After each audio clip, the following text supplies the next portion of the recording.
Thanks so much for having me. I'm sorry I can't be there with you, but I appreciate being able to be involved. And this is one of the wonders of technology, in my opinion, that we can still be together and share knowledge and information. So my name's Marco Campana. I'm a freelance consultant. I work with immigrant and refugee serving organizations, really focused on harnessing technology and client service delivery, and right now focused on our evolving discussion about hybrid service delivery. So you can find out more about me in my bio, and I think I'll just sort of dive in. So I'm assuming you can see my slides. So if the first slide is up, I'm going to be referencing those as I talk, and if they're not up, this will be kind of a weird presentation.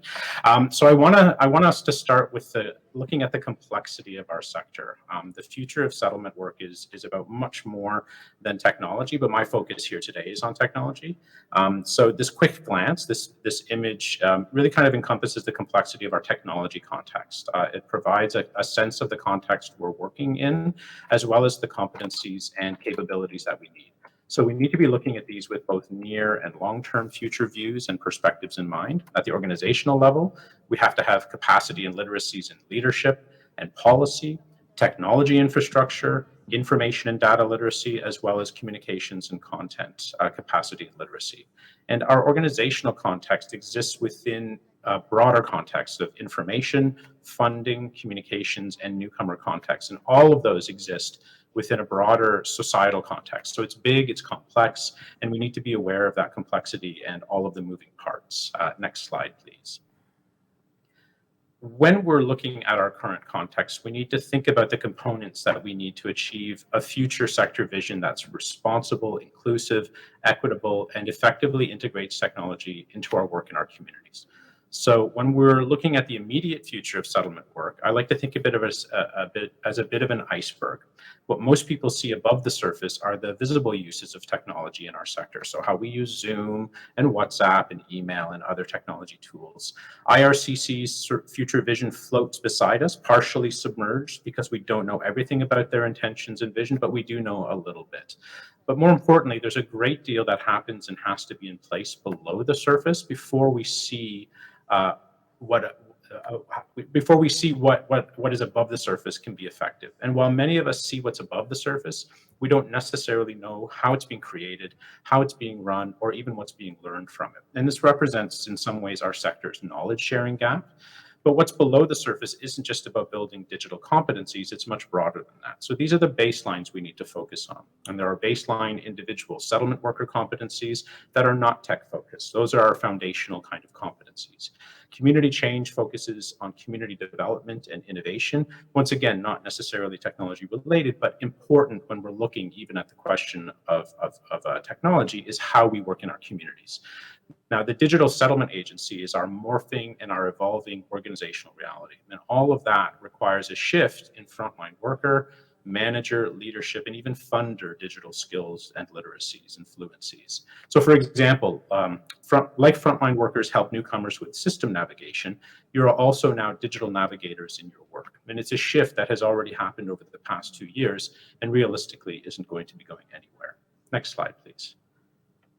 So the digital settlement agency, if we think about digital settlement agencies, we start to see what our priorities might be. So at the core, at the center, is what I'll call newcomer-centric data. We're creating a seamless newcomer settlement experience journey. And we need to be centering newcomers, whether they access our services or not, in our plans, right? Too often we focus on newcomers, but what we mean is clients. And what we need to be talking about is all newcomers within our community from all eligibilities and all streams. And when we think about people in our sector, we're talking about professional development in our context. So building a competencies framework for our work that includes knowledge mobilization and transfer. When we're looking at processes, we're talking about digital and data maturity and risk frameworks.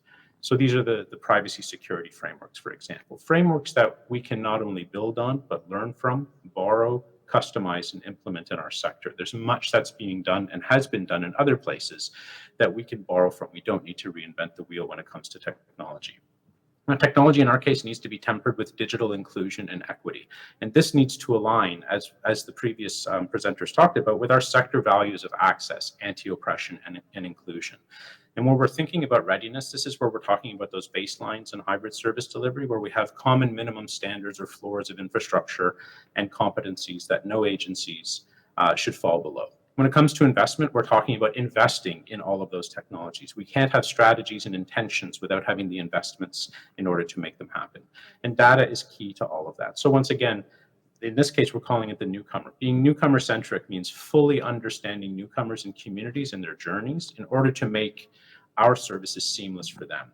It makes the technology and service intervention decisions much easier as well. Next slide, please. So All Tech is Human is an organization with a goal to build a better tech future that is actually aligned with our values and public interest, and they call it responsible technology. This is a growing space that's concerned with reducing the harms of technology, diversifying the tech human resources pipeline, and ensuring that technology is aligned with the public interest.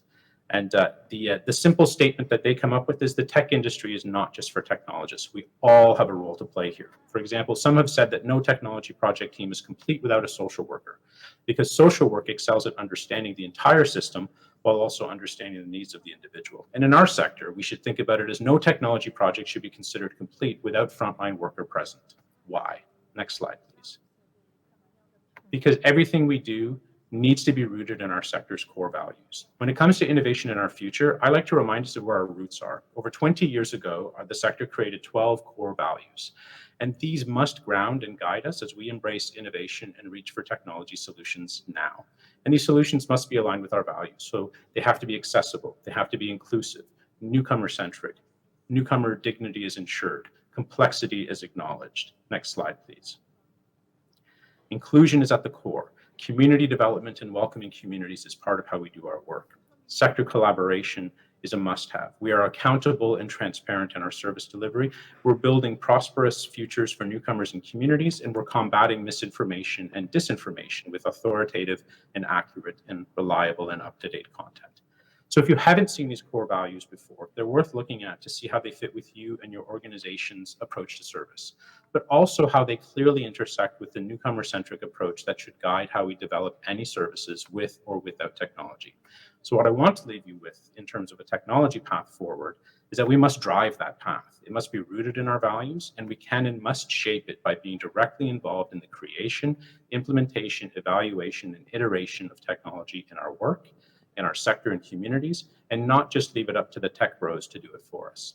And let's talk instead of disruptive, but about constructive innovation, building on what works and what we're learning instead of simply disrupting something, which tends to harm the most vulnerable individuals and societies around us. Let's talk about ways to evolve our sector and our platforms in ways that are connected to our values and what we know. Thanks.